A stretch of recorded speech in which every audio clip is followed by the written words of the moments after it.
आप सभी श्रोतागण को हमारे तरफ से नमस्कार। आज हम पुनः इस वीडियो के माध्यम से एक नए विषय पर अपने ज्ञान एवं अनुभव को साझा करने का प्रयास करेंगे। आरक्षण एक ऐसा विषय है जो हमेशा किसी न किसी रूप में राजनीति में चर्चा का विषय बनता है। आरक्षण केवल वही नहीं है जहाँ पर आरक्षण की चर्चा होती है। आज हम राजनीति में विद्यमान आरक्षण पर बात करेंगे। आरक्षण और राजनीति, ईमानदारी से अगर देखा जाए तो हमारे देश की राजनीति में कानूनी रूप से तो कोई आरक्षण नहीं है और न ही इस तरह की कोई व्यवस्था है, परंतु जो हमारा राजनैतिक सिस्टम राजनैतिक दलों के माध्यम से बनता है और जिसके माध्यम से हमारे देश के नेता और पॉलिटिकल पार्टीज राजनीति करते हैं, वह एक घृणित अघोषित आरक्षण जैसी व्यवस्था है, जहाँ पर योग्यता और अवसर जैसी कोई चीज़ नहीं है। इसका मुख्य कारण यह है कि हमारे देश के जो राजनैतिक दलों का संविधान है, उसके माध्यम से जो पॉलिटिकल सिस्टम बनता है, उस सिस्टम में कोई भी चुनाव की स्पष्ट, निष्पक्ष और स्वतंत्र व्यवस्था नहीं है। कोई चुनाव अधिकारी नहीं है। सारा का सारा अधिकार राजनैतिक दल के कार्यकारिणी एवं उसके अध्यक्ष के पास निहित होता है। ऑनेस्टली अध्यक्ष के पास देखा जाए तो सारे पावर होते हैं, बाकी लोग तमाशा देखने वालों के अलावा और कुछ नहीं होते हैं। सभी राजनीतिक दलों में कुछ लोगों का चलता है। ऐसा इसलिए संभव हो पाता है क्योंकि हमारे देश का जो कानून है उसने कोई व्यवस्था नहीं कर रखा है। हमारे देश के जो भी राजनीतिक दल हैं वह भारत के जन प्रतिनिधित्व कानून के तहत पंजीकृत होते हैं। इसके लिए सेक्शन 29A में राजनीतिक दलों के पंजीकरण की बात की गई है और उसमें हर राजनीतिक दल को संविधान बनाने के लिए 10 बिंदु दिए गए हैं। उन 10 शीर्षकों के अधीन रहते हुए कोई भी व्यक्ति या वर्ग समूह जिस तरह का राजनीतिक दल का संविधान चाहता है बना लेता है।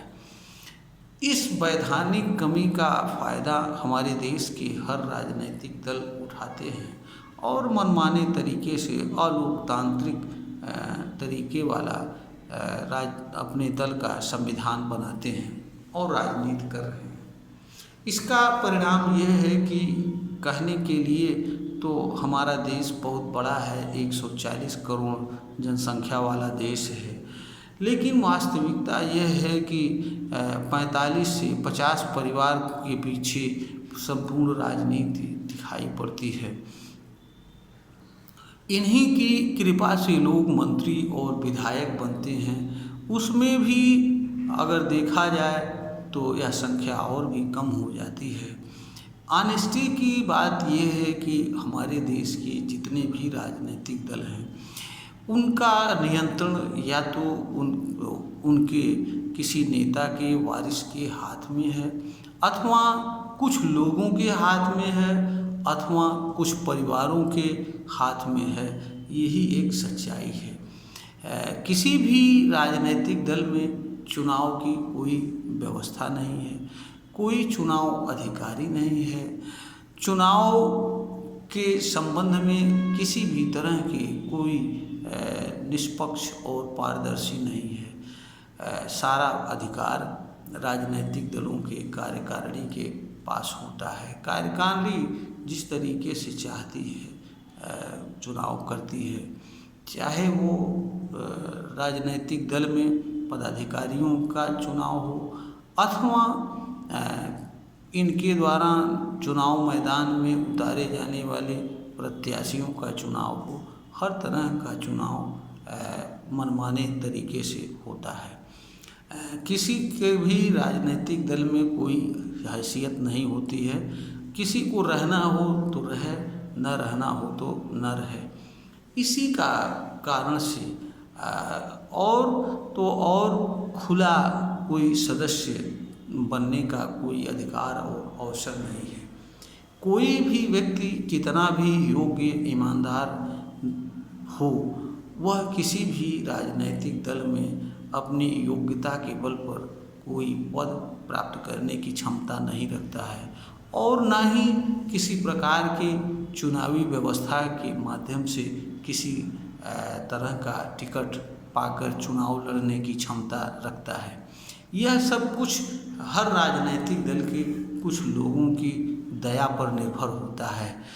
वे लोग जिसे चाहते हैं वे नेता बनता है, तो पद पाता है और जो है किसी तरह के चुनाव प्रक्रिया में भाग लेता है। यह एक सच्चाई है। परंतु दुख की बात है कि यह घृणित अघोषित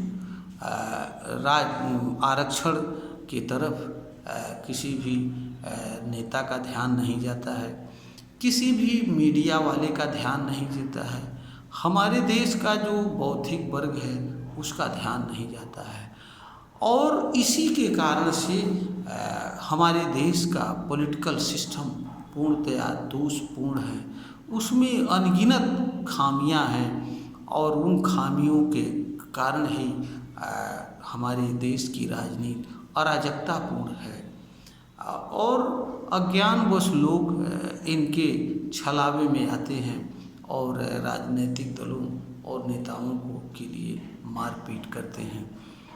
एक आदमी अपनी काबिलियत के बल पर इस देश में वकील बन सकता है, डॉक्टर बन सकता है, आईएएस बन सकता है, पीसीएस बन सकता है। कुछ लोग जज और जज भी बन सकते हैं, परंतु ईमानदारी और योग्यता के आधार पर किसी राजनीतिक दल में कोई पद नहीं पा सकता है, किसी राजनीतिक दल में कोई टिकट नहीं प्राप्त कर सकता है। कोई व्यक्ति आईएएस इसलिए बन जाता है क्योंकि आईएएस के सिलेक्शन के लिए लोक सेवा आयोग है। वह एक स्वतंत्र निष्पक्ष निकाय है जो आवेदन को निकालती है और उसमें जिन लोग भाग लेना चाहते हैं, योग्यता रखते हैं, भाग लेते हैं, परीक्षा देते हैं और एक प्रक्रिया से गुजरते हुए आईएएस बन जाते हैं, देश का नेतृत्व करते हैं। इसी तरीके से लोग न्यायिक व्यवस्था में, एजुकेशन में, अन्य तमाम तरह की व्यवस्थाओं में पहुंचते हैं। परंतु हमारे देश का कोई भी नागरिक इन राजनीतिक व्यवस्थाओं में अपनी ईमानदारी, योग्यता, काबिलियत के माध्यम से कोई भी पद पाने का अधिकार नहीं रखता है क्योंकि यहाँ कोई व्यवस्था नहीं है। व्यवस्था न होने के कारण सारी तरह के अधिकार हर राजनीतिक दल के जो है कार्यकारिणी में निहित होता है और वही लोग जैसा चाहते हैं वैसा कार्य करते हैं। उनकी कृपा पर ही कोई राजनीतिक दल में रह सकता है या किसी तरह का कोई पद पा सकता है। तो यह पूरी हमारे देश की जो विकृत व्यवस्था है इसके तरफ ध्यान किसी का नहीं जाता है। उसके कारण क्या है मैं नहीं जानता और इस पे मैं कुछ कह भी नहीं सकता हूँ, लेकिन जो सच है उसे मैं इस वीडियो के माध्यम से रख रहा हूँ और रखने का प्रयास कर रहा हूँ।